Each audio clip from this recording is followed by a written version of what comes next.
Tua vontade, que se une a Deus para manifestar a verdade e operar a justiça, participa, já nesta vida, da potência divina sobre os seres e sobre as coisas, recompensa eterna dos espíritos livres.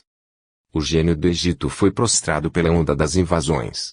A escola de Alexandria colheu algumas das suas parcelas, que transmitiu ao cristianismo nascente.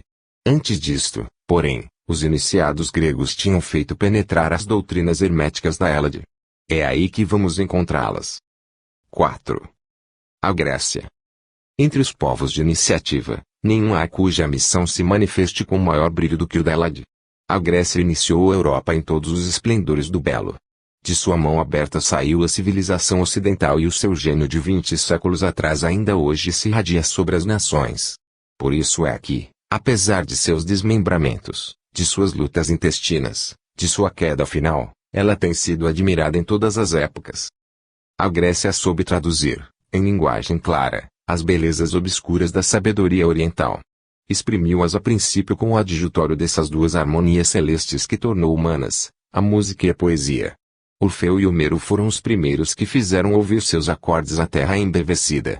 Mais tarde, esse ritmo, essa harmonia que o gênio nascente da Grécia havia introduzido na palavra e no canto, Pitágoras, o iniciado dos templos egípcios, observou-os por toda parte do universo, na marcha dos astros que se movem, futuras moradas da humanidade, no seio dos espaços, na concordância dos três mundos, natural, humano e divino, que se sustentam, se equilibram, se completam, para produzirem a vida em sua corrente ascensional e em sua espiral infinita. Dessa visão estupenda decorria para ele a ideia de uma tríplice iniciação, pela qual o homem, conhecedor dos princípios eternos, aprendia, depurando-se, a libertar-se dos males terrestres e a elevar-se para a perfeição. Daí, um sistema de educação e de reforma que Pitágoras deixou o seu nome, e que tantos sábios e heróis produziu. Enfim, Sócrates e Platão, popularizando os mesmos princípios, derramando-os em círculo mais lato, inauguraram o reinado da ciência franca, que veio substituir o ensino secreto. Tal foi o papel representado pela Grécia na história da evolução do pensamento. Em todos os tempos, a iniciação exerceu uma influência capital sobre os destinos desse país.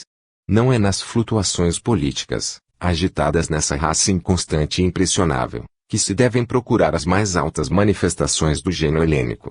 A iniciação não tinha seu foco na sombria e brutal Esparta, nem na brilhante e frívola Atenas, mas, sim, em Delfos, em Olímpia, em Eleusis, refúgios sagrados da pura doutrina. Era ali que, pela celebração dos mistérios, ela se revelava em toda a sua pujança. Ali, pensadores, poetas e artistas iam colher o ensino oculto, que depois traduziam a multidão em imagens vivas e em versos inflamados. Acima das cidades turbulentas, sempre prontos a se dilacerarem, acima das oscilações políticas, passando alternativamente da aristocracia à democracia e ao reinado dos tiranos, um poder supremo dominava a Grécia, o tribunal dos anfitriões, que tinha Delfos por sede, e que se compunha de iniciados de grau superior. Por si só, ele salvara a Hélade nas horas de perigo, impondo silêncio às rivalidades de Esparta e de Atenas. Já no tempo de Orfeu os templos possuíam a ciência secreta. Escuta, dizia o mestre ao neófito, escuta as verdades que convém ocultar à multidão, e que fazem a força dos santuários. Deus é um, e sempre semelhante a si mesmo, porém, os deuses são inumeráveis e diversos, porque a divindade é eterna e infinita. Os maiores são as aluias dos astros, etc. Entraste com o coração puro no seio dos mistérios. Chegou a hora suprema em que te vou fazer penetrar até as fontes da vida e da luz. Os que não levantam o véu espesso que esconde aos olhos dos homens as maravilhas invisíveis não se tornarão filhos dos deuses. Aos místicos e aos iniciados. Vinde gozar, vós que tendes sofrido, vinde repousar, vós que tendes lutado. Pelos sofrimentos passados, pelo esforço que vos conduz, vencereis, e se acreditais nas palavras divinas já vencestes, porque, depois do longo circuito das existências tenebrosas, saireis, enfim, do círculo doloroso das gerações e, como uma só alma, vos encontrareis na luz de Dionisos. Amai, porque tudo ama, amai, porém, a luz e não as trevas. Durante a vossa viagem tende sempre em mira esse alvo. Quando as almas voltam ao espaço, trazem, como hediondas manchas, todas as faltas da sua vida estampadas no corpo etéreo. E, para apagá-las, cumpre que espiem e voltem à terra. Entretanto, os puros, os fortes, vão para o sol de Dionisos. Domina o grupo dos filósofos gregos uma imponente figura.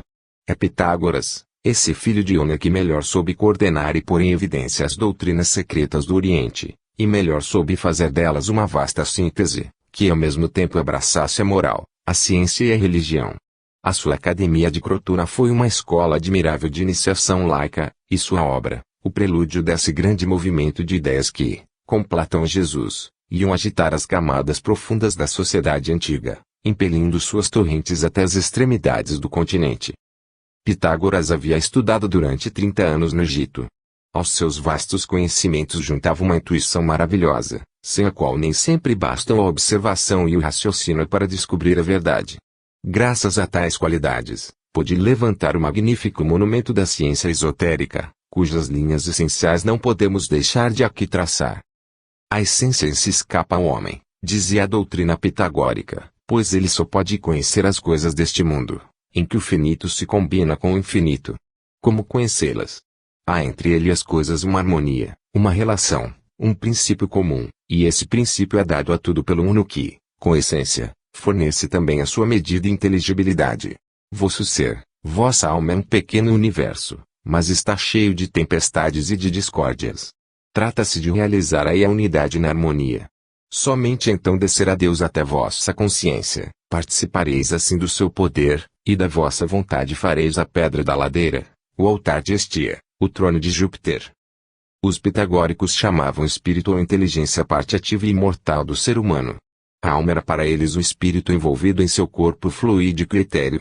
O destino da psique, a alma humana, sua queda e cativeiro na carne, seus sofrimentos e lutas, sua reascensão gradual, seu triunfo sobre as paixões e sua volta final à luz, tudo isto constituía o drama da vida, representado nos mistérios de Eleusis como sendo o ensino por excelência. Segundo Pitágoras, a evolução material dos mundos e a evolução espiritual das almas são paralelas, concordantes, e explicam-se uma pela outra. A grande alma, espalhada na natureza, anima a substância que vibra sob seu impulso e produz todas as formas e todos os seres. Os seres conscientes, por seus longos esforços, desprendem-se da matéria, que dominam e governam a seu turno, libertam-se e aperfeiçoam-se através de existências inumeráveis. Assim, o invisível explica o visível, e o desenvolvimento das criações materiais é a manifestação do Espírito Divino. Procurando-se nos tratados de física dos antigos a opinião deles sobre a estrutura do universo, enfrentam-se dados grosseiros e atrasados. Esses não são, porém, mais que alegorias. O ensino secreto dava, sobre as leis do universo, noções muito mais elevadas. Diz-nos Aristóteles que os pitagóricos conheciam o movimento da Terra em torno do Sol. A ideia da rotação terrestre veio a Copérnico pela leitura de uma passagem de Cícero, que lhe ensinou Terescetas, discípulo de Pitágoras, falado do movimento diurno do globo. No terceiro grau de iniciação aprendia-se o duplo movimento da Terra. Como sacerdotes do Egito, seus mestres, Pitágoras sabia que os planetas nasceram do Sol, em torno do qual giram, e que cada estrela é um sol iluminando outros mundos, e que compõe, com seu cortejo de esferas, outros tantos sistemas siderais, outros tantos universos regidos pelas mesmas leis que o nosso. Essas noções, porém, jamais eram confiadas ao papel, constituíam ensino oral comunicado sob sigilo. O vulgo não as compreenderia, considerá-las-ia como contrárias à mitologia e, por conseguinte, sacrílegas. A ciência secreta também ensinava que um fluido imponderável se estende por toda parte e tudo penetra. Agente sutil, sob a ação da vontade ele se modifica, se transforma, se rarefaz e se condensa segundo a potência e elevação das almas que o empregam, tecendo com essa substância o seu vestuário astral. É o traço de união entre o espírito e a matéria, tudo gravando-se nele, refletindo-se como imagens em um espelho, sejam pensamentos ou acontecimentos. Pelas propriedades desse fluido, pela ação que a vontade sobre ele exerce, explicam-se os fenômenos da sugestão e da transmissão do pensamento. Os antigos chamavam-lhe, por alegoria, véu misterioso de Ísis ou manto de Cibele, que envolve tudo o que existe. Esse mesmo fluido serve de veículo de comunicação entre o visível e o invisível, entre os homens e as almas desencarnadas. A ciência do mundo invisível constituía um dos ramos mais importantes do ensino reservado. Por ela se havia sabido deduzir, do conjunto dos fenômenos, a lei das relações que unem o mundo terrestre ao mundo dos espíritos. Desenvolviam-se com método as faculdades transcendentais da alma humana, tornando possível a leitura do pensamento e a vista à distância. Os fatos de clarividência e de adivinhação, produzidos pelas sibilas e pitonisas, oráculos dos templos gregos, são atestados pela história. Muitos espíritos fortes os consideram apócrifos. Sem dúvida, cumpre levar em conta a exageração e a lenda, mas as recentes descobertas da psicologia experimental têm nos demonstrado que nesse domínio havia alguma coisa mais do que vã superstição e convidam-nos a estudar mais atentamente um conjunto de fatos que, na antiguidade, repousava sobre princípios fixos e fazia parte de uma ciência profunda e grandiosa. Em geral, não se encontram essas faculdades senão em seres de pureza e elevação de sentimento extraordinária, exigem preparo longo e minucioso. Os oráculos referidos por Heródoto, a propósito de Creso e da Batalha de Salamina, provam que Delfos possuiu pessoas assim dotadas. Mais tarde, imiscuíram-se abusos nessa prática. A raridade das pessoas assim felizmente dotadas tornou os sacerdotes menos escrupulosos na sua escolha. Corrompeu-se e caiu em desuso a ciência adivinhatória. Segundo Plutarco, a desaparição dessa ciência foi considerada por toda a sociedade antiga como uma grande desgraça. Toda a Grécia acreditava na intervenção dos espíritos em coisas humanas. Sócrates tinha o seu daimon ou gênio familiar. Exaltados pela convicção de que potências invisíveis animavam seus esforços, os gregos, em Maratona e Salanitina, repeliram pelas armas a terrível invasão dos persas. Em Maratona, os atenienses acreditaram ver dois guerreiros, brilhantes de luz, combaterem em suas fileiras. 10 anos mais tarde, Pitia, sacerdotisa de Apolo, sob a inspiração do espírito, indicou a Temístocles, do alto da sua trípode, os meios de salvar a Grécia. Se Xerxes caísse vencedor, os asiáticos bárbaros apoderar-se-ão de toda a Hélade, abafando o seu gênio criador, fazendo recuar, 2000 anos talvez, o desabrochar da ideal beleza do pensamento. Os gregos, com um punhado de homens, derrotaram o imenso exército asiático e, conscientes do socorro oculto que os assistia, rendiam suas homenagens a Palas Ateneu, divindade tutelar, símbolo da potência espiritual, nessa sublime rocha da Acrópole, moldurada pelo mar brilhante e pelas linhas grandiosas do Pentélico e do Himeto. Para a difusão dessas ideias muito havia contribuído a participação nos mistérios, pois desenvolvia nos iniciados o sentimento do invisível, que, então, sob formas diversas, se espalhava entre o povo. Na Grécia, no Egito e na Índia, consistiam os mistérios em uma mesma coisa, o conhecimento do segredo da morte, a revelação das vidas sucessivas e a comunicação com o mundo oculto. Esse ensino, essas práticas, produziam nas almas impressões profundas, infundiam-lhes uma paz, uma serenidade, uma força moral incomparáveis. Sófocles chama os mistérios esperança da morte, e Aristófanes diz que passavam uma vida mais santa e pura aos que neles tomavam parte. Recusava-se a admitir os conspiradores, os perjuros e os debochados. Porfiro escreveu: nossa alma, no momento da morte, deve achar-se como durante os mistérios, isto é, isenta de paixão, de cólera e de ócio. Pelos seguintes termos, Plutarco afirma que, nesse mesmo estado, conversava-se com as almas dos defuntos. Na maior parte das vezes, intervinham nos mistérios excelentes espíritos, embora, em algumas outras, procurassem os perversos ali se introduzirem. Proclo também acrescenta: em todos os mistérios, os deuses, aqui, significa esta palavra todas as ordens de espíritos, mostram-se de muitas maneiras, aparecem sob grande variedade de figuras e revestem a forma humana. A doutrina esotérica era um laço de união entre o filósofo e o padre. Eis o que explica a sua harmonia em comum e ação medíocre que o sacerdócio teve na civilização helênica. Essa doutrina ensinava aos homens a dominarem as suas paixões e desenvolvia neles a vontade e a intuição. Por um exercício progressivo, os adeptos de grau superior conseguiam penetrar todos os segredos da natureza, dirigir a vontade e as forças em ação no mundo, produzir fenômenos de aparição sobrenatural, mas que, entretanto, eram simplesmente a manifestação natural das leis desconhecidas pelo vulgo. Sócrates e, mais tarde, Platão continuaram na antiga obra de Pitágoras. Sócrates não quis jamais fazer-se iniciar, porque preferia a liberdade de ensinar a toda a gente as verdades que a sua razão lhe havia feito descobrir. Depois da morte deste, Platão transportou-se ao Egito e ali foi admitido nos mistérios. Voltando a conferenciar com os pitagóricos, fundou, então, a sua academia. Mas, a sua qualidade de iniciado não mais lhe permitia falar livremente e, nas suas obras, a grande doutrina aparece um tanto velada. Não obstante isso, encontram-se no Fédon e no Banquete a teoria das imigrações da alma e suas reencarnações, assim como a das relações entre os vivos e os mortos. Conhece-se, igualmente, a cena alegórica que Platão colocou no fim da sua república. Um gênio tira, de sobre os joelhos das parcas, os destinos, as diversas condições humanas, e exclama: almas divinas, entrai em corpos mortais, e de começar uma nova carreira. Eis aqui todos os destinos da vida. Escolhei livremente, a escolha é irrevogável. Se formar, não acuseis por isso a Deus.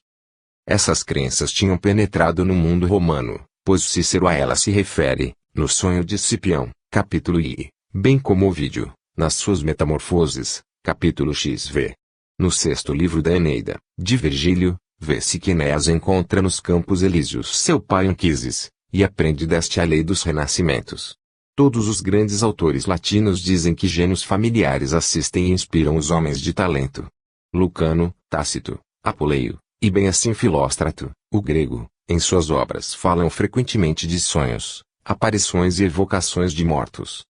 Em resumo, a doutrina secreta, mãe das religiões e das filosofias, reveste aparências diversas no correr das idades, mas sua base permanece imutável em toda parte. Nascida simultaneamente na Índia e no Egito, passa daí para o Ocidente com a onda das migrações. Encontramo-la em todos os países ocupados pelos celtas. Oculta na Grécia pelos mistérios, ela se revela no ensino de mestres tais como Pitágoras e Platão, debaixo de formas cheias de sedução e poesia. Os mitos pagãos são como um véu de ouro que esconde em suas dobras as linhas puras da sabedoria délfica. A escola de Alexandria recolhe os seus princípios e infunde-os no sangue jovem e impetuoso do cristianismo. Já o Evangelho, como a abóbada das florestas sob um sol brilhante, era iluminado pela ciência esotérica dos essênios, outro ramo dos iniciados. A palavra do Cristo havia bebido nessa fonte de água viva e inesgotável as suas imagens variadas e os seus encantos poderosos. Assim aqui, por toda parte, através da sucessão dos tempos e do rastro dos povos, se afirmam a existência e a perpetuidade de um ensino secreto que se encontra idêntico no fundo de todas as grandes concepções religiosas ou filosóficas. Os sábios, os pensadores, os profetas dos tempos e dos países mais diversos, nele acharam a inspiração e a energia que fazem empreender grandes coisas e transformar almas e sociedades, impelindo-as para frente na estrada evolutiva do progresso. Há aí como que uma grande corrente espiritual que se desenrola misteriosamente nas profundezas da história, e parece sair desse mundo invisível que nos domina, nos envolve, e onde vivem e atuam ainda os grandes espíritos que têm servido de guias à humanidade, e que jamais cessaram de com ela comunicar-se. 5. A Gália. A Gália conheceu a grande doutrina, possuiu-a sob uma forma poderosa e original, soube dela tirar consequências que escaparam aos outros países. Há três unidades primitivas, diziam os druidas: Deus, a luz, e a liberdade. Quando a Índia já andava dividida em castas estacionárias, em limites infranqueáveis, as instituições gaulesas tinham por bases a igualdade de todos, a comunidade de bens e o direito eleitoral. Nenhum dos outros povos da Europa teve, no mesmo grau, o sentimento profundo da imortalidade, da justiça e da liberdade. É com veneração que devemos estudar as tendências filosóficas da Gália, porque aí encontraremos, fortemente denunciadas, todas as qualidades e também todos os defeitos de uma grande raça. Nada é mais digno de atenção e de respeito do que a doutrina dos druidas, os quais não eram bárbaros como se acreditou erradamente durante séculos. Por muito tempo, só conhecemos os gauleses pelos autores latinos e pelos escritores católicos. Mas, essas fontes devem, a justo título, ser suspeitas, pois esses autores tinham interesse direto em desacreditá-los e em desfigurar suas crenças. César escreveu os comentários com evidente intenção de se exaltar os olhos da posteridade. Polião e Suetônio confessam que nessa obra abundam inexatidões e erros voluntários. Os cristãos só veem nos druidas homens sanguinários e supersticiosos, em seu culto somente encontram práticas grosseiras. Entretanto, certos padres da igreja, Cirilo, Clemente de Alexandria e Orígenes, distinguem com cuidado os druidas da multidão dos idólatras, e conferem-lhes o título de filósofos. Entre os autores antigos, Lucano, Horácio e Florus consideravam a raça gaulesa como depositária dos mistérios do nascimento e da morte. Os progressos dos estudos célticos, a publicação das tríades e dos cânticos bárdicos permitem-nos encontrar, em fontes seguras, uma justa apreciação de tais crenças. A filosofia dos druidas, reconstituída em toda a sua amplidão, conforma-se com a doutrina secreta do Oriente e com as aspirações dos espiritualistas modernos, pois, como estes, também afirma as existências progressivas da alma na escala dos mundos. Essa doutrina viril inspirava aos gauleses uma coragem indomável, uma intrepidez tal que eles caminhavam para a morte como para uma festa. Enquanto os romanos se cobriam de bronze e ferro, os gauleses despiam as vestes e combatiam a peito nu. Orgulhavam-se das suas feridas e consideravam cobardia usar-se de astúcia na guerra. Daí os seus repetidos reveses e a sua queda final. Tão grande era a certeza das vidas futuras que emprestavam dinheiro na expectativa de que seriam reembolsados em outros mundos. Os despojos dos guerreiros mortos, diziam, não são mais que invólucros gastos.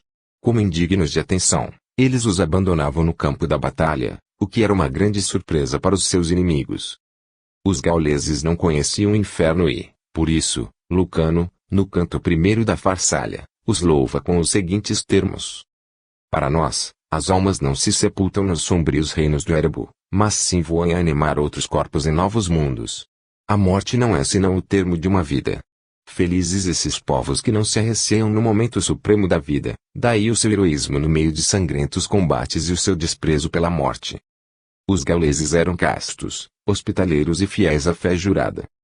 Na instituição dos druidas encontraremos a mais alta expressão do gênio da Gália. Os druidas não constituíam um corpo sacerdotal, pois seus títulos equivaliam ao sábio, sapiente. Aqueles que os possuíam tinham a liberdade de escolher a sua tarefa. Alguns, sob o nome de eubages, presidiam as cerimônias do culto, porém o maior número consagrava-se à educação da mocidade, ao exercício da justiça, ao estudo das ciências e da poesia. A influência política dos druidas era grande e tendia a realizar a unidade da Gália. No país dos Carnutos haviam instituído uma assembleia anual, em que se reuniam os deputados das repúblicas gaulesas e em que se discutiam as questões importantes, os graves interesses da pátria. Os druidas eram escolhidos por eleição e tinham de passar por um preparo de iniciação que exigia 20 anos de estudos. Praticava-se o culto debaixo da copa dos bosques. Os símbolos eram todos tomados da natureza. O templo era floresta secular de colunas inumeráveis, e sob zimbórios de verdura, onde os raios de sol penetravam com suas flechas de ouro, para irem derramar-se sobre a relva em 1000 tons de sombra e luz. Os murmúrios do vento, o frêmito das folhas, produziam em tudo acentos misteriosos, que impressionavam a alma e elevavam a meditação. A árvore sagrada, o carvalho, era o emblema do poder divino, o visco, sempre verde, era o da imortalidade. Por altar, tinham montões de pedra bruta. Toda pedra lavrada é pedra profanada, diziam esses austeros pensadores. Em seus santuários jamais se encontrava objeto algum saído da mão dos homens. Tinham horror aos ídolos e às formas pueris do culto romano. A fim de que os seus princípios não fossem desnaturados ou materializados por imagens, os druidas proibiam as artes plásticas e mesmo o ensino escrito. Confiavam somente à memória dos bardos e dos iniciados o segredo da sua doutrina. Daí resultou a penúria de documentos relativos a tal época. Os sacrifícios humanos, tão reprovados aos gauleses, mas não eram, na maior parte, do que a execução da justiça. Os druidas, simultaneamente magistrados e executores, ofereciam os criminosos em holocausto à potência suprema. 5 anos distanciavam a sentença de execução. Nos tempos de calamidade, vítimas voluntárias também se entregavam em expiação. Impacientes de reunirem-se com os seus antepassados nos mundos felizes, de se elevarem para os círculos superiores, os gauleses subiam prazenteiramente para a pedra do sacrifício e recebiam a morte no meio de um cântico de alegria. Mas no tempo de César já haviam caído em desuso essas imolações. Teutates, Jesus, Goião eram, no panteão gaulês, a personificação da força, da luz e do espírito, mas, acima de todas as coisas, pairava a potência infinita, que os gauleses adoravam junto das pedras sagradas, no majestoso silêncio das florestas. Os druidas ensinavam a unidade de Deus. Segundo as tríades, a alma gera-se no seio do abismo, Anolfin, aí reveste as formas rudimentares da vida, só adquire a consciência e a liberdade depois de ter estado por muito tempo imersa nos baixos instintos. Eis o que a tal respeito diz o cântico do bardo Taliesino, célebre em toda a Gália, existindo, desde toda a antiguidade, no meio dos vastos oceanos, não nasci de um pai e de uma mãe, mas das formas elementares da natureza, dos ramos da bétula, do fruto das florestas, das flores das montanhas. Brinquei à noite, dormi pela aurora, fui víbora no lago, águia nas nuvens, lince nas selvas. Depois, eleito por Goion, espírito divino, pelo sábio dos sábios, adquiri a imortalidade. Bastante tempo decorreu e depois fui pastor. Vagueei longamente pela terra antes de me tornar hábil na ciência. Enfim, brilhei entre os chefes superiores. Revestido dos hábitos sagrados, empunhei a taça dos sacrifícios. Vivi em 100 mundos, agitei-me em 100 círculos. A alma, em sua peregrinação imensa, diziam os druidas, percorre 3 círculos, aos quais correspondem 3 estados sucessivos. No Anolfin sofre o jugo da matéria, é o período animal. Penetra depois no Abrede, círculo das migrações que povoam os mundos de expiação e de provas. A Terra é um desses mundos e a alma se encarna bastantes vezes em sua superfície. À custa de uma luta incessante, desprende-se das influências corpóreas e deixa o círculo das encarnações para atingir o Efide, círculo dos mundos venturosos ou da felicidade. Aí se abrem os horizontes encantadores da espiritualidade. Ainda mais acima se desenrolam as profundezas do Selgant, círculo do infinito que encerra todos os outros e que só pertence a Deus. Longe de se aproximar do panteísmo, como a maior parte das doutrinas orientais, o druidismo afasta-se dele por uma concepção inteiramente diferente sobre a divindade. A sua concepção sobre a vida também não é menos notável. Segundo as tríades, nenhum ser é joguete da fatalidade, nem favorito de uma graça caprichosa, visto preparar e edificar por si próprio os seus destinos. O seu alvo não é a pesquisa de satisfações efêmeras, mas sim a elevação pelo sacrifício e pelo dever cumprido. A existência é um campo de batalha onde o braço conquista seus postos. Tal doutrina exaltava as qualidades heróicas e depurava os costumes.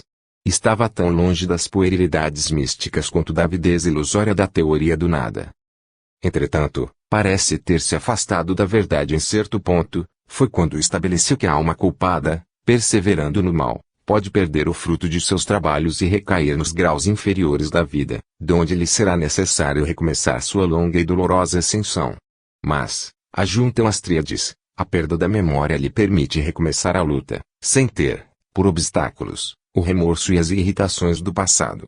No Guifir recupera, com todas as recordações, a unidade da sua vida e reata os fragmentos esparsos pela sucessão dos tempos. Os druidas possuíam conhecimentos cosmológicos muito extensos. Sabiam que o nosso planeta rola no espaço, levado em seu curso ao redor do Sol. É o que ressalta deste outro canto de Taliesino, chamado o Cântico do Mundo. Perguntarei aos bardos, e por que os bardos não responderão? Perguntarei o que sustenta o mundo, porque, privado de apoio, este globo não se desloca. Que lhe poderia servir de apoio? Grande viajor é o mundo. Correndo sempre sem repouso, nunca se desvia da sua linha, e quão admirável é a forma dessa órbita para que jamais se escape dela. O próprio César, tão pouco versado nessas matérias, diz-nos que os druidas ensinavam muitas coisas sobre a forma e a dimensão da Terra, sobre o movimento dos astros, sobre as montanhas e os vales da Lua. Dizem que o universo, eterno e imutável em seu conjunto, se transforma incessantemente em suas partes, que a vida o anima por uma circulação infinita e espalha-se por todos os pontos. Desprovidos dos meios de observação de que dispõe a ciência moderna, pergunta-se, onde foram os gauleses aprender tais noções? Os druidas comunicavam-se com o mundo invisível, 1000 testemunhas o atestam. Nos recintos de pedra evocavam os mortos. As druidezas e os bardos proferiam oráculos. Vários autores referem que Vercingetorix entretinha-se, debaixo das ramagens sombrias dos bosques, com as almas dos heróis mortos em serviço da pátria. Antes de sublevar a Gália contra César, foi para a ilha de Sem, antiga residência das druidezas, e aí, ao esfuziar dos raios, apareceu-lhe um gênio que predisse sua derrota e seu martírio. A comemoração dos mortos é de iniciativa gaulesa. No dia 1º de novembro celebrava-se a festa dos espíritos, não nos cemitérios. Os gauleses não honravam os cadáveres, mas sim em cada habitação, onde os bardos e os videntes evocavam as almas dos defuntos. No entender deles, os bosques e as charnecas eram povoados por espíritos errantes. Os dus e os corrigans eram almas em procura de novas encarnações. O ensino dos druidas adaptava-se, na ordem política e social, a instituições conforme a justiça. Os gauleses, sabendo que eram animados por um mesmo princípio, chamados todos aos mesmos destinos, sentiam-se iguais e livres. Em cada república gaulesa, os chefes eram oportunamente eleitos pelo povo reunido.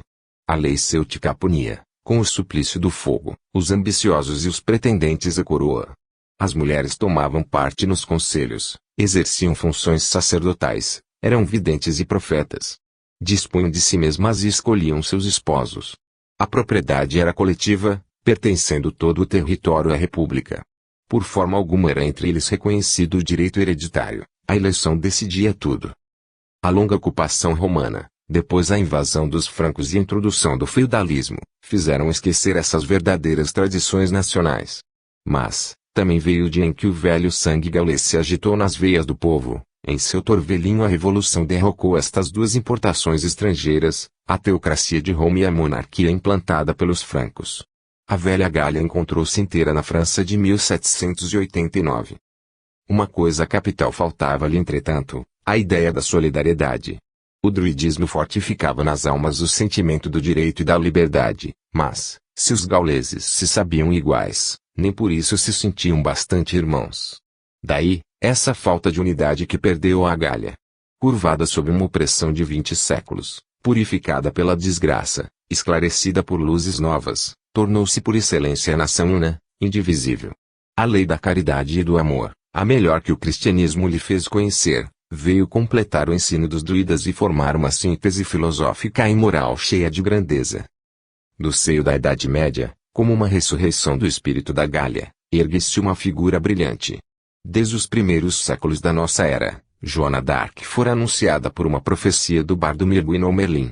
É debaixo do carvalho das fadas, perto da mesa de pedra, que ela ouve muitas vezes suas vozes. É cristã piedosa, mas acima da igreja terrestre coloca a igreja eterna, a do alto, a única que se submete em todas as coisas. Nenhum testemunho da intervenção dos espíritos na vida dos povos é comparável à história tocante da Virgem de Domremy. Em fins do século XV, agonizava a França sob o jugo férreo dos ingleses. Com o auxílio de uma jovem, uma criança de 18 anos, as potências invisíveis reanimam um povo desmoralizado, despertam o patriotismo extinto, inflamam a resistência e salvam a França da morte. Joana jamais procedeu sem consultar suas vozes e, quer nos campos de batalha, quer perante os juízes, elas sempre lhe inspiraram palavras e atos sublimes. Um só momento, na prisão em Rouen, essas vozes parecem abandoná-la. Foi então que, acabrunhada pelo sofrimento, consentiu em abjurar. Desde que os espíritos se afastam, torna-se mulher, fraquejada, submete-se. Depois, as vozes fazem-se ouvir de novo e, então, ela levanta logo a cabeça diante dos juízes.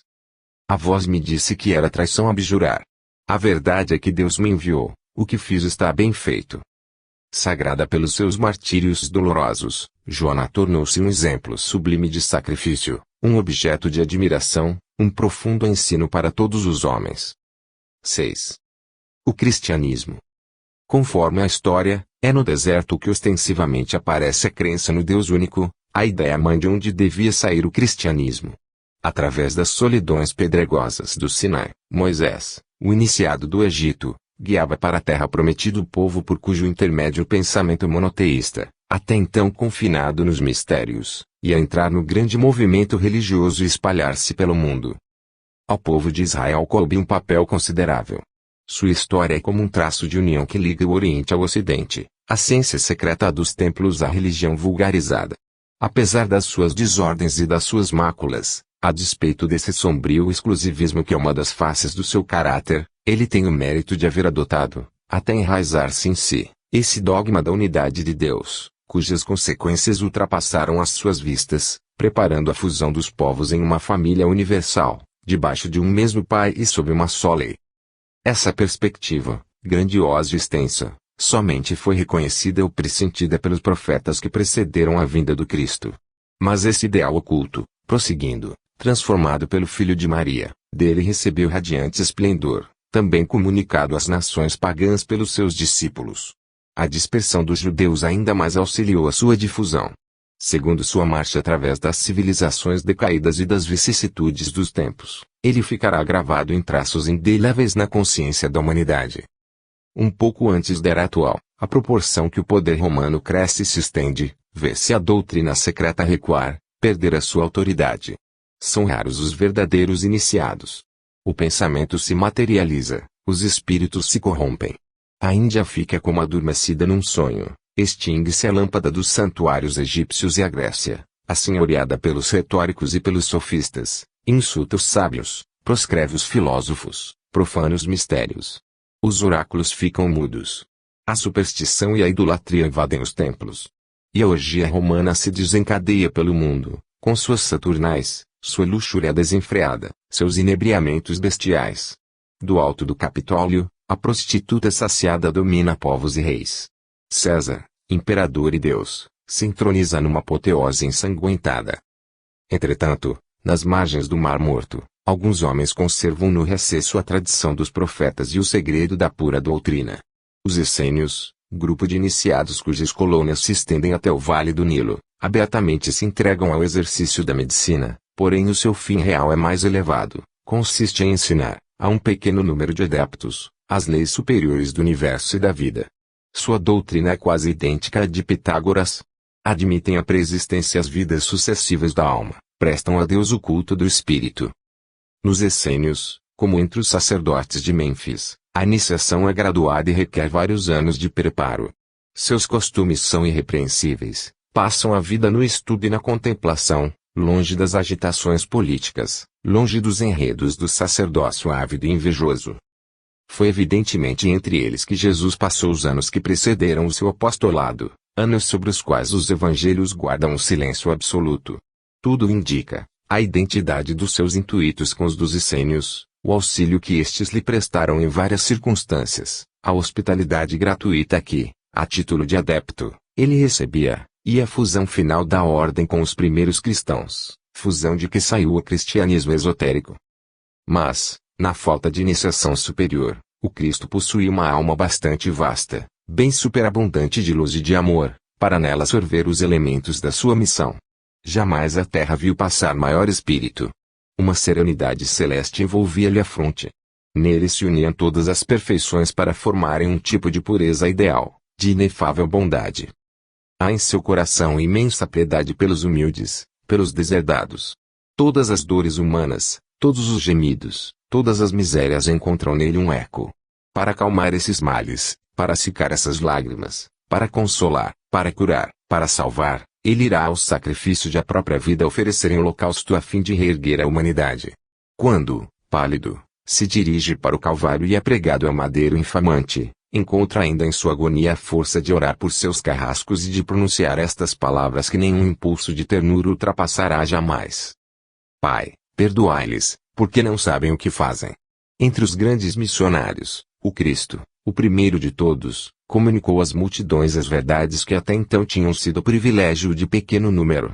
Para ele, o ensino oculto tornava-se acessível aos mais humildes, se não pela inteligência ao menos pelo coração, e lhes oferecia esse ensino sob formas que o mundo não tinha conhecido, com uma potência de amor, uma doçura penetrante e uma fé comunicativa que faziam fundir os gelos do cepticismo, eletrizar os ouvintes e arrastá-los após si.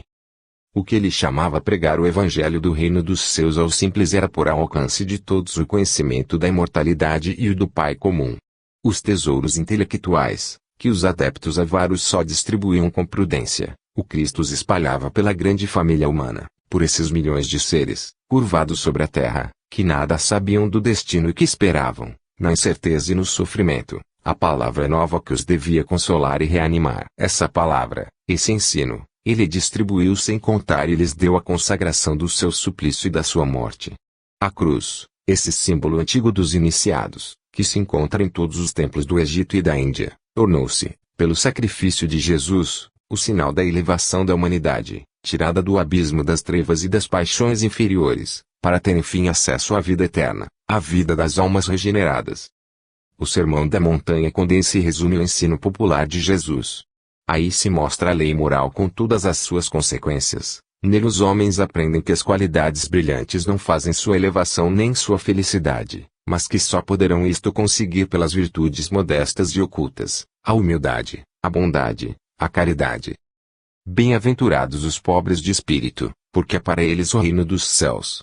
Bem-aventurados os que choram, porque serão consolados. Bem-aventurados os que têm fome de justiça, porque serão saciados. Bem-aventurados os misericordiosos, porque alcançarão misericórdia. Bem-aventurados os que têm o coração puro, porque verão a Deus. Assim se exprime Jesus. Suas palavras patenteiam ao homem perspectivas inesperadas. E no mais recôndito da alma que está a origem das alegrias futuras, o reino dos céus está dentro de vós. E cada um consegue realizá-lo pela subjugação dos sentidos, pelo perdão das injúrias e pelo amor ao próximo. Para Jesus, no amor encerra-se toda a religião e toda a filosofia. Amai vossos inimigos, fazei bem àqueles que vos perseguem e caluniam, a fim de que sejais filhos do vosso Pai que está nos céus, que faz com que o sol tanto se levante para os bons como para os maus, que faz chover sobre os justos e injustos. Porque, se só amardes aqueles que vos amam, que recompensa tereis vós? Esse amor é Deus mesmo quem no-lo exemplifica, pois os seus braços estão sempre abertos ao arrependido. É o que se depreende das parábolas do filho pródigo e da ovelha desgarrada. Assim vosso Pai que está nos céus não quer que pereça um só de seus filhos. Não será isto a negação do inferno, cuja ideia se atribuiu a Jesus. Se o Cristo mostra algum rigor e fala com veemência, é a esses fariseus hipócritas que torcem a lei moral, entregando-se às práticas minuciosas de devoção. A seus olhos é mais louvável um samaritano cismático do que o sacerdote e o levita que desdenham socorrer um ferido. Ele desaprova as manifestações do culto exterior e levanta-se contra esses sacerdotes. Cegos condutores de cegos, homens de rapina e de corrupção que, a pretexto de longas preces, devoram os bens das viúvas e dos órfãos. Aos devotos que acreditam salvar-se pelo jejum e abstinência, diz: não é o que entra pela boca que mancha o homem, mas o que dela sai. Aos partidários de longas orações, responde: vosso Pai sabe aquilo de que tendes necessidade, antes que lhe o peçais.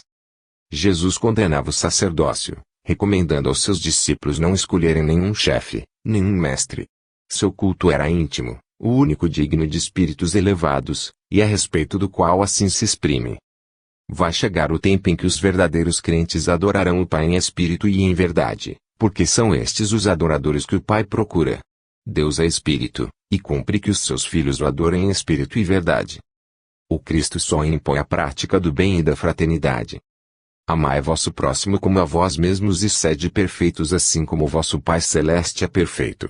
Eis toda a lei e os profetas. Em sua simplicidade eloquente, este preceito revela o fim mais elevado da iniciação, a pesquisa da perfeição, que é, ao mesmo tempo, a do conhecimento e da felicidade. Ao lado desses ensinos que se dirigem aos simples, Jesus também deixou outros, onde a doutrina oculta dos espíritos é reproduzida em traças de luz. Nem todos podiam subir a tais alturas e eis porque os tradutores e intérpretes do Evangelho alteraram, através dos séculos, a sua forma e corromperam-lhe o sentido. Apesar das alterações, é fácil reconstituir esse ensino a quem se liberta da superstição da letra para ver as coisas pela razão e pelo espírito. É principalmente no Evangelho de São João que encontraremos feição ainda mais acentuada. Há diversas moradas na casa de meu Pai. Vou preparar o vosso lugar e, depois que eu for e tudo houver arranjado, voltarei e vos chamarei a mim, para que onde eu estiver também vos encontreis. A casa do Pai é o céu infinito com os mundos que o povoam e a vida imensa, prodigiosa, que se espalha na sua superfície. São as inumeráveis estações na nossa jornada, que somos chamados a conhecer se seguirmos os preceitos de Jesus. Ele disserá até nós para induzir-nos, por exemplo, à conquista dos mundos superiores à Terra. No Evangelho também se nos depara a afirmação das vidas sucessivas da alma. Em verdade, se o homem não renascer de novo não poderá entrar no reino de Deus. O que nasce da carne é carne, o que nasce do Espírito, é Espírito. Não vos admireis do que vos digo, pois é necessário nascerdes de novo. O Espírito sopra onde quer e entendeis a sua voz, mas não sabeis de onde ela vem, nem para onde vai. Também sucede o mesmo com todo homem que nasce do Espírito. Quando seus discípulos lhe interrogam, por que dizem os escribas que é preciso primeiro que Elias volte? Ele responde, Elias já voltou, porém não o reconheceram. E os discípulos compreendem então que Jesus se referia a João Batista. Ainda em outra ocasião diz o seguinte: em verdade, entre todos os filhos de mulher nenhum é maior que João Batista. E se quiserdes entender, ele mesmo é Elias que deve vir. Que ouça aquele que tem ouvidos para ouvir. O alvo a que tende cada um de nós e a sociedade inteira está claramente indicado. É o reinado do Filho do Homem, do Cristo social, ou, em outros termos, o reinado da verdade, da justiça e do amor. As vistas de Jesus dirigem-se para o futuro, para esses tempos que nos são anunciados. Enviar-vos-ei o Consolador. Tinha ainda muitas coisas a dizer-vos, porém ainda não poderíeis compreendê-las. Quando vier esse Espírito de verdade, ele vos ensinará e restabelecerá tudo no seu sentido verdadeiro. Algumas vezes, o Cristo resumia as verdades eternas em imagens grandiosas, em traços brilhantes. Nem sempre os apóstolos o compreendiam, mas ele deixava aos séculos e aos acontecimentos o cuidado de fazer frutificar esses princípios na consciência da humanidade, como a chuva e o sol fazem germinar a semente confiada à terra.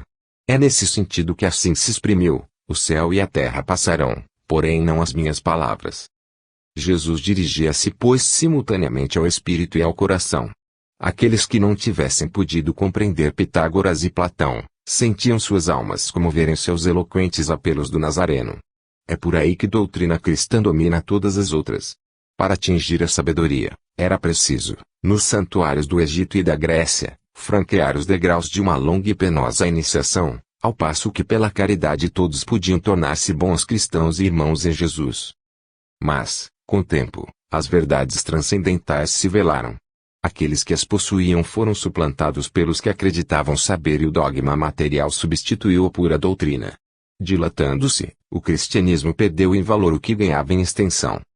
A ciência profunda de Jesus vinha juntar-se à potência fluídica do iniciado superior, da alma livre do jugo das paixões, cuja vontade domina a matéria e impera sobre as forças sutis da natureza. O Cristo possuía a dupla vista: seu olhar sondava os pensamentos e as consciências, curava com uma palavra, com um sinal, ou mesmo somente bastando a sua presença. Eflúvios benéficos se lhe escapavam do seria sua ordem, os maus espíritos se afastavam. Comunicava-se facilmente com as potências celestes e, nas horas de provação, alentava desse modo a força moral que lhe era necessária em sua viagem dolorosa. No Tabor, seus discípulos, deslumbrados, ouviam conversar com Moisés e Elias. É assim mesmo que mais tarde, depois de crucificado, Jesus lhes aparece na irradiação do seu corpo fluídico, etéreo, desse corpo a que Paulo se refere nos seguintes termos: há em cada homem um corpo animal e um corpo espiritual.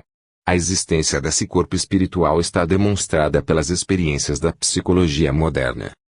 Não podem ser postas em dúvida tais aparições, pois explicam por si só a persistência da ideia cristã. Depois do suplício do Mestre e da dispersão dos discípulos, o cristianismo estava moralmente morto. Foram, porém, as aparições e as conversas de Jesus que restituíram aos apóstolos sua energia e sua fé. Negaram certos autores a existência do Cristo e atribuíram a tradições anteriores ou à imaginação oriental tudo o que a respeito foi escrito. Nesse sentido, produziu-se um movimento de opinião, tendente a reduzir as proporções de lenda às origens do cristianismo. É verdade que o Novo Testamento contém muitos erros. Vários acontecimentos por ele relatados encontram-se na história de outros povos mais antigos e certos fatos atribuídos ao Cristo figuram igualmente na vida de Krishna e na de Horus. Mas, também existem outras inumerosas provas da existência de Jesus de Nazaré, provas tanto mais peremptórias quanto foram fornecidas pelos próprios adversários do cristianismo. Todos os rabinos israelitas reconheciam essa existência e dela fala o Talmud nos seguintes termos. Na véspera da Páscoa foi Jesus crucificado, por se ter entregado à magia e os sortilégios. Tácito e Suetônio mencionam também o suplício de Jesus e o rápido desenvolvimento das ideias cristãs. Plínio, o moço, governador da Bitínia, 50 anos mais tarde, explica esse movimento a Trajano, num relatório que foi conservado. Como admitir, Outros sim, que a crença em um mito houvesse bastado para inspirar aos primeiros cristãos tanto entusiasmo, coragem e firmeza em face da morte, que lhes tivesse dado os meios de derribarem o paganismo, de se apossarem do Império Romano e, de século em século, invadirem todas as nações civilizadas. Não é sobre uma ficção que se funda solidamente uma religião que dura 20 séculos e revoluciona a metade do mundo. E, se nos remontarmos da grandeza dos efeitos à força das causas que os produziram, pode-se com certeza dizer que há sempre uma personalidade eminente na origem de uma grande ideia. Quanto às teorias que de Jesus fazem uma das três pessoas da Trindade, ou um ser puramente fluídico, uma e outra parecem igualmente pouco fundadas. Pronunciando estas palavras, de mim se afaste este cálice, Jesus revelou-se homem, sujeito ao temor e aos desfalecimentos. Como nós, sofreu, chorou e esta fraqueza inteiramente humana, aproximando-nos dele, o faz ainda mais nosso irmão, tornando seus exemplos e suas virtudes mais admiráveis ainda. O advento do cristianismo teve resultados incalculáveis. Trouxe ao mundo a ideia humanitária que os antigos não conheceram em toda sua plenitude. Tal ideia, encarnada na pessoa de Jesus, penetrou pouco a pouco os espíritos e hoje se manifesta no Ocidente com todas as consequências sociais que se lhe prendem. A esta ideia, ele acrescentava as da lei moral e da vida eterna, que até aí tinham sido somente do domínio dos sábios e dos pensadores. Desde então, o dever do homem seria preparar por todas as suas obras, por todos os seus atos da vida social e individual, o reinado de Deus, isto é, o do bem, da verdade e da justiça. Venha a nós o vosso reino, assim na terra como no céu. Mas, esse reinado só se pode realizar pelo aperfeiçoamento de todos, pela melhoria constante das almas e das instituições. Essas noções encerram, pois, em si, uma potência limitada de desenvolvimento. E não nos devemos admirar que depois de 20 séculos de incubação, de trabalho obscuro, elas comecem apenas a produzir os seus efeitos na ordem social. O cristianismo continha, no estado virtual, todos os elementos do socialismo, mas desviou-se deles desde os primeiros séculos, e os princípios verdadeiros, tornando-se desconhecidos pelos seus representantes oficiais, passaram para a consciência dos povos, para a alma desses mesmos que, não se acreditando ou não se dizendo cristãos, trazem inconscientemente em si o ideal sonhado por Jesus. Não é, pois, na igreja nem nas instituições do pretenso direito divino, o qual outra coisa não é que o reinado da força, onde se deve procurar a herança do Cristo. Essas, em realidade, não passam de instituições pagãs ou bárbaras. O pensamento de Jesus, agora, só vive na alma do povo. É por seus esforços para elevar-se, é por suas aspirações para um estado social mais conforme à justiça e à solidariedade, que se revela essa grande corrente humanitária, cuja nascente está no alto do Calvário e cujas ondas nos arrastam para um futuro que jamais conhecerá as vergonhas do pauperismo, da ignorância ou da guerra. O catolicismo desnaturou as belas e puras doutrinas do Evangelho com falsas concepções de salvação pelas indulgências ou graças, de pecado original, de inferno e de redenção. Porém, o catolicismo, na obra do cristianismo, não passa em realidade de um elemento parasita, que parece ter tomado ainda a sua organização hierárquica, seus sacramentos e símbolos. Numerosos concílios têm, em todos os séculos, discutido a Bíblia, modificado os textos, proclamado novos dogmas, afastando-se cada vez mais dos preceitos do Cristo. O Fausto e a simonia invadiram o culto. A Igreja dominou o mundo pelo terror, pela ameaça com os suplícios e, no entanto, Jesus queria reinar pelo amor e pela caridade. Armou uns povos contra outros, animou e tornou sistemática a perseguição, fez correr rios de sangue. Em vão a ciência, em sua marcha progressiva, assinalou as contradições que existem entre o ensino católico e a ordem real das coisas. A Igreja não trepidou em maldizê-la como invenção de Satanás.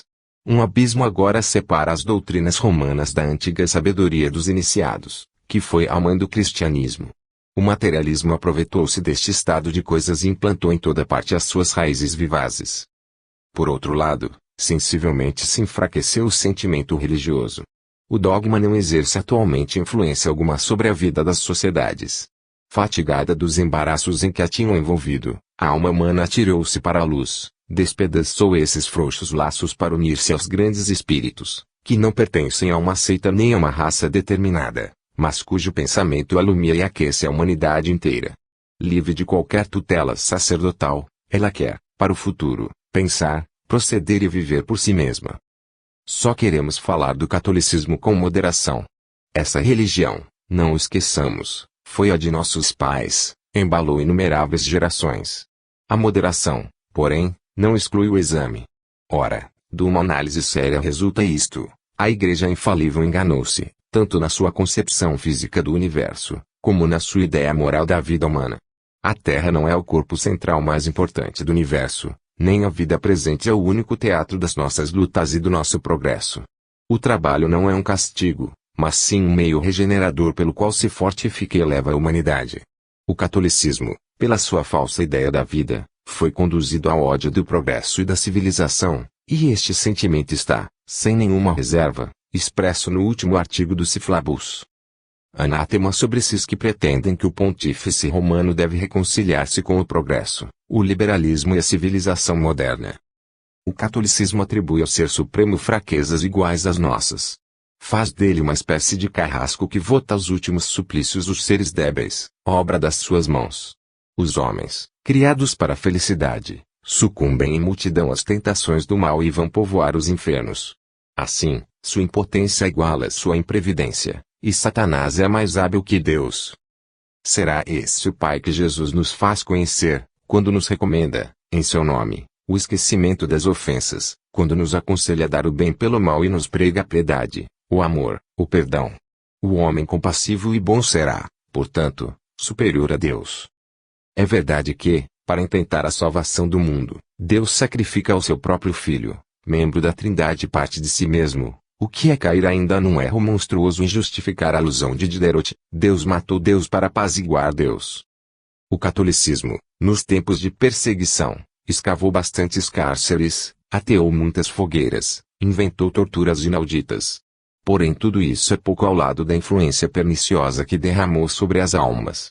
Não só torturou os corpos, mas também obscureceu as consciências pela superstição, turvou as inteligências pela ideia terrível e sombria de um Deus vingador. Ensinou a abafar as dúvidas, a aniquilar a razão e as mais belas faculdades, a fugir, como de animais ferozes, de todos os que livres sinceramente procuravam a verdade e a estimular somente aqueles que suportavam o mesmo jugo.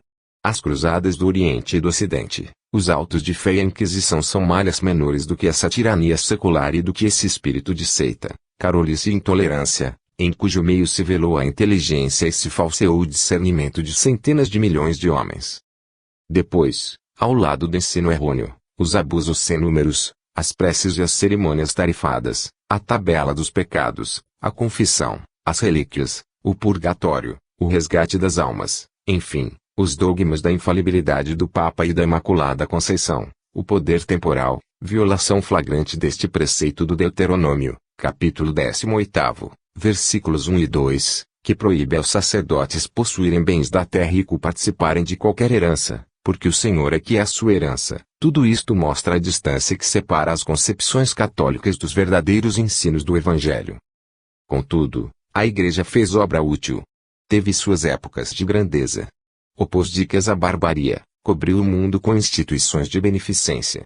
Mas, como que petrificada em seus dogmas, ela se mobiliza, enquanto em torno de si tudo caminha e avança, de dia em dia, a ciência avulta e a razão humana se enriquece. Nada escapa à lei do progresso, e as religiões são como tudo mais. Puderam corresponder às necessidades de uma época e de um estado social atrasados, porém chega o tempo em que, encerradas nas suas fórmulas como num círculo de ferro, devem resignar-se a morrer. É a situação do catolicismo. Tendo dado à história tudo o que lhe podia oferecer e tornando-se impotente para fecundar o espírito humano, este o abandona e, em sua marcha incessante, adianta-se para concepções mais vastas e elevadas. Mas, nem por isso perecerá a ideia cristã, esta somente se transformará para reaparecer sob forma nova e mais depurada. Chegará a ocasião em que o catolicismo, seus dogmas e práticas mais não serão que vagas reminiscências quase apagadas da memória dos homens, como são para nós os paganismos romano e escandinavo. A grande figura do crucificado dominará os séculos e três coisas subsistirão do seu ensino, por serem a expressão da verdade eterna, a unidade de Deus, a imortalidade da alma e a fraternidade humana. Apesar das perseguições religiosas, a doutrina secreta perpetuou-se através dos séculos e o seu vestígio é encontrado em toda a Idade Média. Já os iniciados judaicos, em época remota, a tinham registrado em duas obras célebres, o Zohar e o Sefer Sirá. O seu conjunto forma a Cabala, uma das obras capitais da ciência esotérica. No cristianismo,